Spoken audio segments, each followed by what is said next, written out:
We're going to continue looking at roots today, but we're going to go beyond the perfect roots. The perfect roots were the ones we looked at so far. So the square roots of perfect numbers, like 25 and 49. The cube root of perfect cubes, like the cube root of 8 or the cube root of 27. And the perfect fourths, right? These fourth roots of perfect fourths, like, what's a perfect fourth? 81, 3 times 3 times 3 times 3, etc. So you'll notice here we don't have a perfect square. So we don't have a perfect square root of 50. 40 is not a perfect cube. It's not on your power chart. So we don't have a perfect cube root of 40. 48 is not on your power chart, right? Your fourth powers. So we're not going to be able to find a perfect fourth root of 48. But all of these roots have something in common, which is that they can be simplified using the power chart and the perfect roots that are a factor of these numbers. So the same way we break up the roots when we have numbers and variables into their individual pieces, we're going to do the same thing here. So what we're going to do is we're going to recognize that 50 is a product of two numbers, one of which is a perfect square. When we're looking for a square root, we're looking for perfect squares. So we know that since we're looking for a perfect square root, one of the perfect squares that's a factor of 50 is 25. We can rewrite 50 as 25 times 2.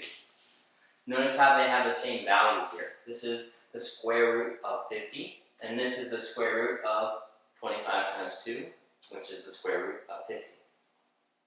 Now that we have two factors in one root, we can make it two roots with two factors.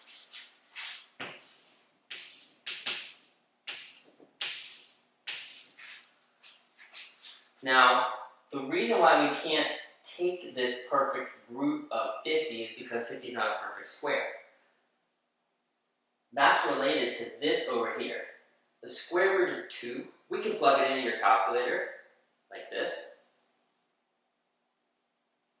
and we get a decimal. Now that's an irrational number. It's not very useful in algebra. This is actually fairly useful in algebra. So we're perfectly fine with part of our answer being the square root of 2. We can talk about it conceptually. The square root of 2, that's the thing. The square root of 25, however, we can simplify. We know what the square root of 25 is. It's 5. So if we can't take the perfect square root of a number, we can just leave it as that concept, the square root of 2. And if we can take the perfect square root of one of these numbers, which is a factor of our original number, we can take that square root and get that value, square root of 5. We do the same thing over here with the cube root of 40. We need to find a perfect cube that goes into 40. Our cubes are 2 cubed, which is 8, 3 cubed, which is 27, 4 cubed, which is 64. 64 is too big. 27 doesn't go into 40. 8 goes in. So since this is a cube root, we've got the cube root of 8 times 8 times 5 is 40.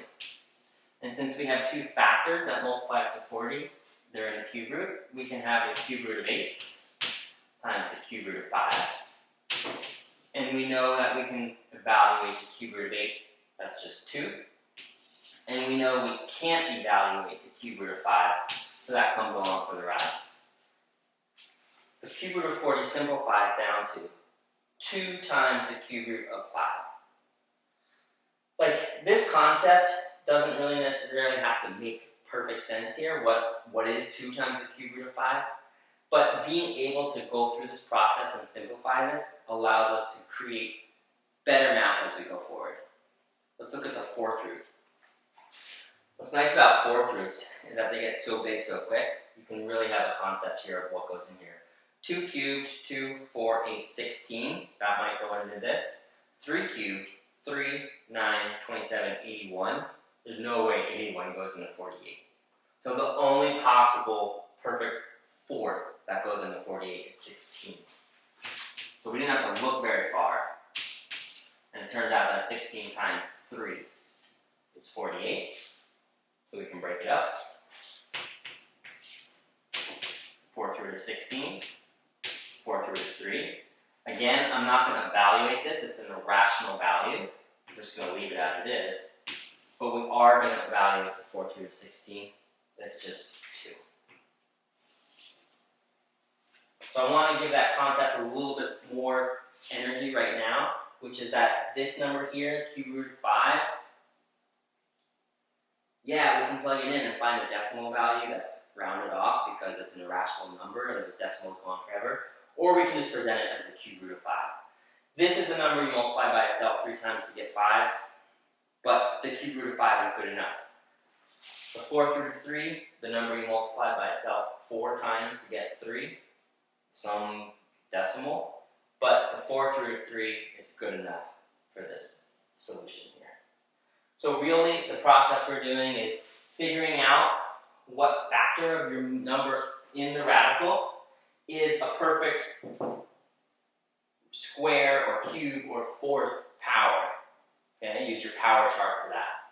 And then you break up and factor your number into those two parts, the perfect square and the other number, the perfect cube and the other number, perfect 4th and the other number, and then split them up like we did the numbers and the variables, and evaluate the ones we can evaluate.